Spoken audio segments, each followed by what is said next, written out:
Hi YouTube, it's Tracy from Entrepreneur Girl, and today is Tracy's Tuesday Tips, and we're going to be talking about ways to maximize your sales for quarter 4 and seasonal selling for both your eBay and Amazon FBA business. Okay, quarter 4 has officially started October 1st, and this season can account for 50% of your yearly sales. So typically it's real important to all e-commerce, all of us resellers that are selling on eBay and Amazon, because so much profit can be made. It can literally be half of what we've done, for the whole year in just a couple of months. So I wanted to pop out this video today to make sure that you're maximizing your sales potentials with just 10 tips to make sure that you're including, in your listings and in your products.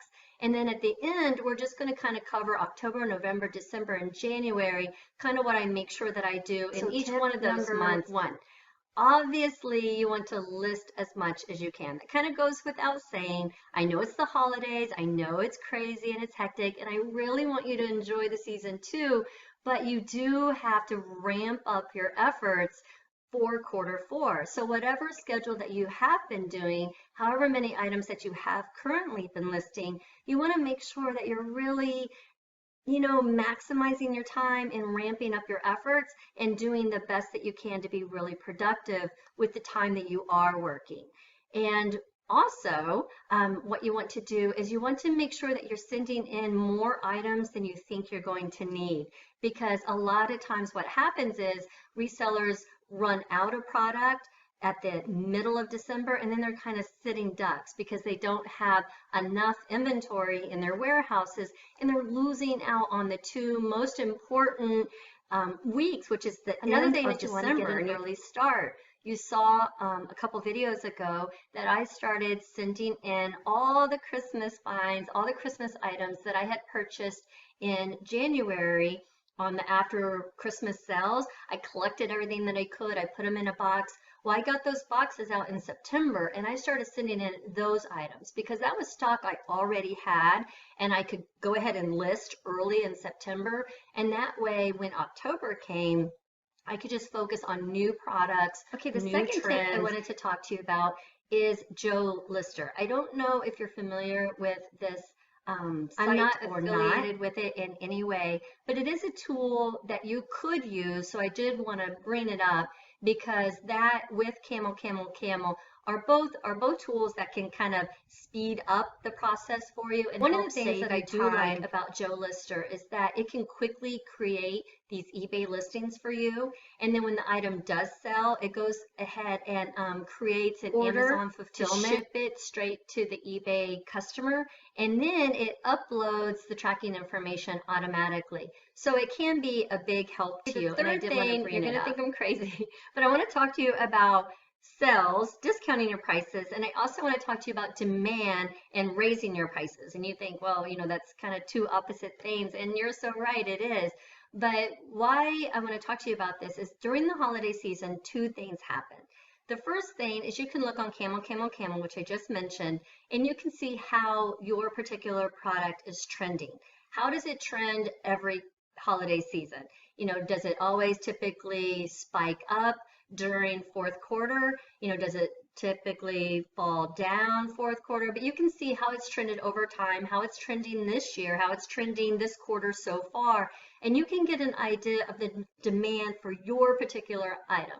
So if you have a high demand for your item, it's trending up during fourth quarter, what's happening is you can actually increase your price and make a higher profit margin.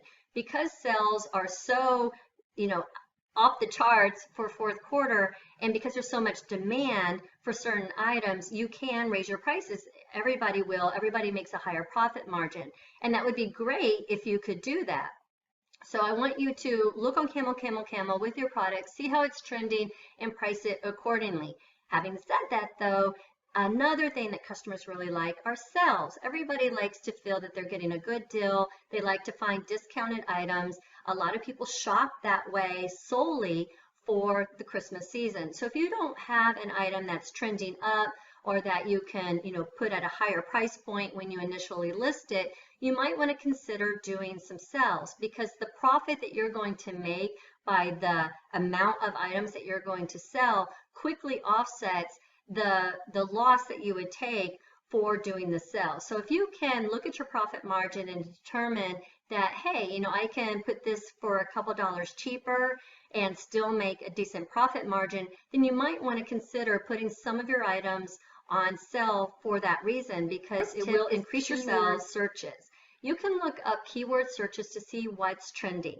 And last week I did a video on the little Hot Wheels cars, and they're selling really well for me right now. And one of the reasons I thought that it might be selling is because they're great stocking stuffers. They're small, you can fit them in the stocking. And so I did a keyword search on stocking stuffers, and that keyword search is being used over 2.5 million times right now. So I'm going to post a list of 50 really hot keyword searches right now on my Amazon 360 Facebook group. So if you're interested in that, just pop over and you can download it or just kind of browse through it. But keyword searches are really important because that's how people are finding your product. So they go on Google, they're looking up, new parent gifts, they're looking up couple gifts. They're keyword searching for certain topics, and if you can attach that to your product, then your product has a higher rate of selling. It'll sell better. If you have any items that is currently in the warehouse right now or that you're currently listing, consider adding seasonal Q4 type keywords like stocking stuffers to your titles and to your descriptions. Okay, the fifth tip. If you're not Amazon FBA, which automatically sends the free 2-day shipping, then if you are merchant fulfilled or if you are eBay, you really should consider doing free expedited shipping right now. And I know that there's, an additional cost to that, and you might not think it offsets, but it really does. There's a huge portion of people that are only shopping that way.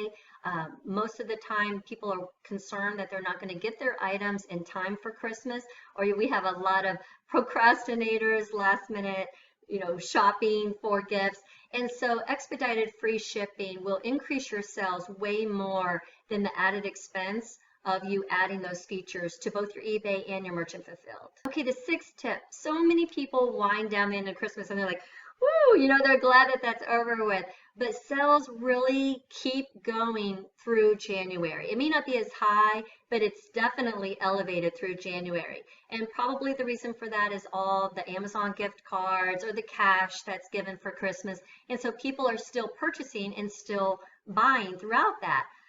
So you want to keep right on with your marketing. You want to keep right on listing the inventory. You don't want to slow down really until the end of January. Tip number 7, if you're not Amazon FBA, now would be a really good time to consider it, because Amazon FBA outsells all the other venues, even merchant fulfilled, by this huge margin. And that's because of the free 2-day shipping, the exposure to the Amazon Prime customers, and it's just an amazing way to have higher increase in sales. Amazon also markets aggressively for this free 2-day shipping, and it's just, Amazon is a safe place. If they think it's coming from Amazon, they think it's coming from the Amazon warehouse, they feel confident in purchasing, they know that Amazon is taking care of all their customer needs, 100% customer satisfaction. So Amazon FBA, bigger piece of the pie, consistently over these other venues, and it's just something that you should consider in your business model. Number 8, bundles. Everybody loves bundles around Christmas time. So a lot of times if they have a family that has a new baby, you can bundle the bibs and the binkies and the little, nightgowns in a gift basket and sell it as this cute little Christmas gift baskets. And so people actively look for bundles. They think it's a great idea to sell. You can sell multiple products at one time instead of trying to sell them individually, and you can sell them for a higher margin. You can sell them for a higher price. So bundles are great that way. Also, bundles of the same item, but 5. So say you have an item that you think would be a really good Christmas gift, you can sell it, 5 of them at the same time, and people are looking for that because they're thinking, okay, I have 5 teachers at the elementary school, I can give them each one of this thing, and so they buy the bundled product versus buying all 5 and having it shipped to them. Number 9, hot selling items. You can look on Amazon's top selling list. You can look on eBay. You can just kind of do a Google search to see what the hot items are right now that are selling. And then you can print these items up and you can actively be looking for them.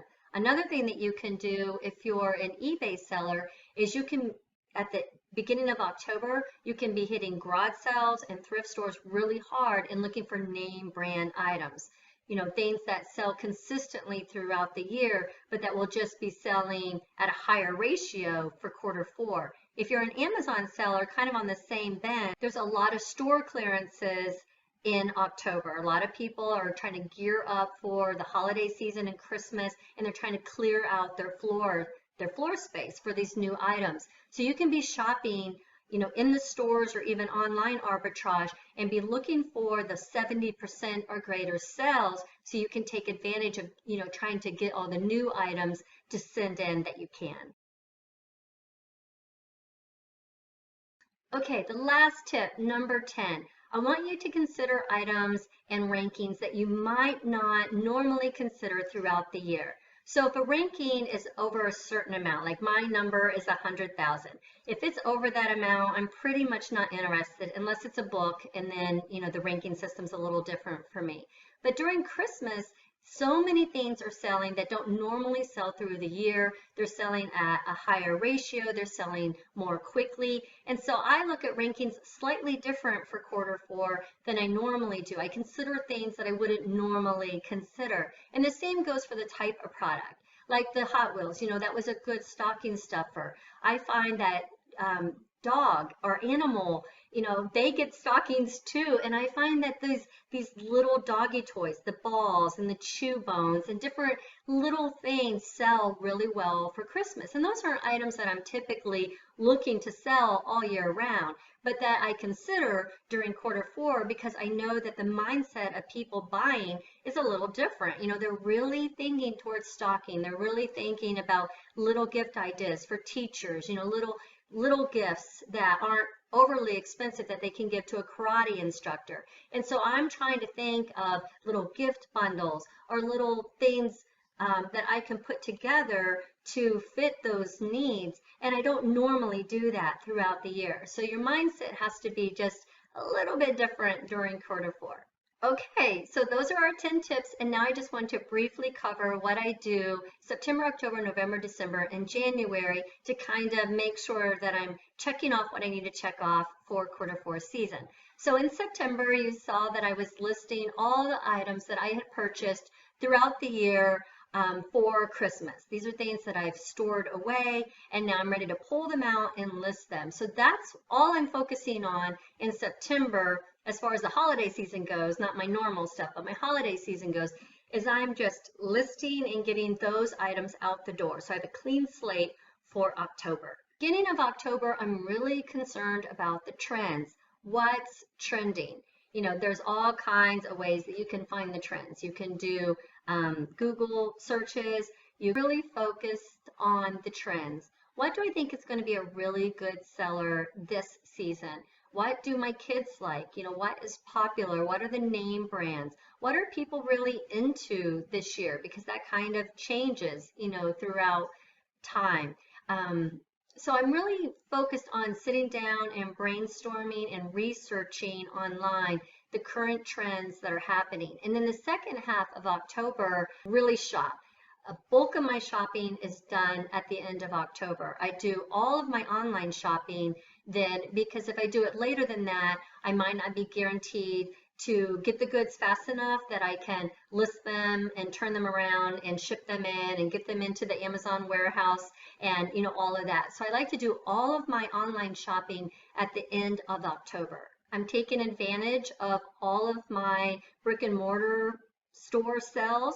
I'm taking advantage of those 70, 75, 80% off sales. I know that they're clearing their shelf space right now, and I just want to be there and look at everything that they have.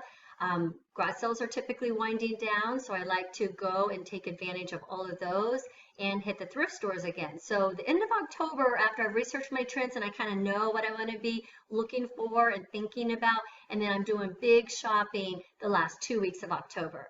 Then in November, I switch gears, busy with kind of a shop list, shop list, shop list kind of trend. So I'm doing heavy listing in November. All the items that I bought at the end of October have to be listed and sent in. And if I'm not listing, I'm trying to buy more inventory to make sure I don't run out until, after January. December's kind of where you have to push yourself a little bit. You're kind of personally involved in the holiday season. You're trying to do your own Christmas shopping and stuff. And you have to remind yourself to keep pushing, keep marketing, keep going through the holiday season, keeping a real careful eye on your stock to make sure that you're not running out. If you do run out, then you need to buy more inventory and you need to switch gears into merchant fulfilled if you're Amazon.